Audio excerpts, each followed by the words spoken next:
Subscribe कीजिए हमारे YouTube channel को और बेल आइकन को प्रेस कीजिए ताकि हमारी वीडियो का लिंक सबसे पहले आप तक पहुंच सके और ज्योतिष संबंधी सभी जानकारियाँ आपको मिलती रहे।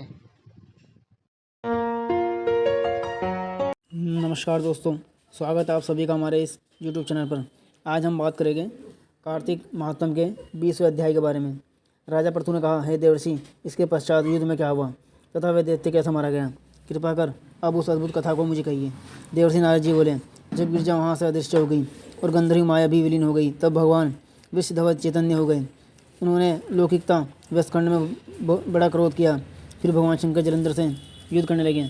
जलंधर शंकर के बाणों को काटने लगा, परंतु जब काट न सका तो उसने माया की पार्वती बनाकर अपने रस में बांध ली, जो शंभु निशंभु द्वारा विद्यमान थी और विलाप कर रही थी।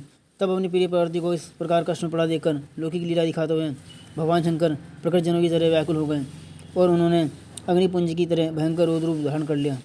अब उनके रौद्र रूप को देखकर कोई भी दैत्य उनके सामने खड़ा होने में समर्थ न हो सका और सब भागने छुपने लगे। यहाँ तक कि शंभु निशंभु भी युद्ध की स्थिति में होने में असमर्थ न हो सका। जलंधर की सारी माया क्षण मात्र में नष्ट हो गई। संग्राम के चारों ओर हाहाकार होने लगा। शिवजी ने उन भागते हुए शंभु निशंभु को श्राप देकर बड़ी धिक्कार दी और उनसे कहा, तुम दोनों बड़े दुष्ट हो, तुमने मेरा बड़ा अपराध किया है। तुम पार्वती को मारते थे और अब युद्ध से भागते हो। भागते को मारना पाप है। इससे अब मैं तो तुम्हें नहीं मारूंगा, परंतु गौरी तुम्हें अवश्य मारेगी। शिवजी ने ऐसा कहकर समुद्रपुत्र जलंधर क्रोध में अग्नि के समान प्रज्वलित हो उठा। उसने शिवजी पर घोर बाण वर्षा कर पृथ्वी पर अंधकार कर दिया।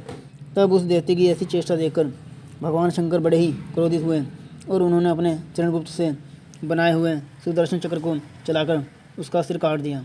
एक प्रचंड शब्द के साथ उसका सिर पृथ्वी पर गिर पड़ा और महान हाहाकार होने लगा। अंजन पत्र के समान उसके शरीर के 2 खंड हो गए। उसके रुधिर से संग्राम भूमि व्याप्त हो गई। सारी पृथ्वी वेविल हो गई। शिव आज्ञा से उसका रक्त और सांस मांस महागुरों में रक्त में जाकर कुंड हो गया तथा उसके शरीर का तेज निकलकर शंकर जी के शरीर में वैसे ही प्रवेश कर गया जैसे कि वृंदा का तेज गौरी जी के शरीर में प्रवेश हुआ था। जलंधर को मरा हुआ देखकर देवता गंधर्व सर्व प्रसन्न हो गए। तो दोस्तों ये था।